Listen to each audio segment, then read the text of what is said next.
از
روزی که یک صندلی خالی شد، یک صدا خاموش شد و قلب‌های سنگین‌تر از همیشه تپید آمد.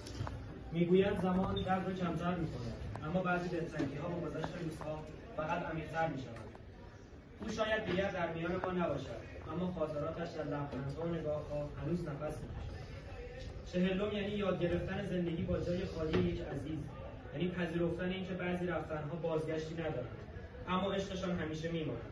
امروز سر تعظیم فرود می‌آوریم، نه فقط از سر اندوه، بلکه از سر احترام برای روحی که آرام گرفته و برای دل‌هایی که هنوز بی‌قرارند.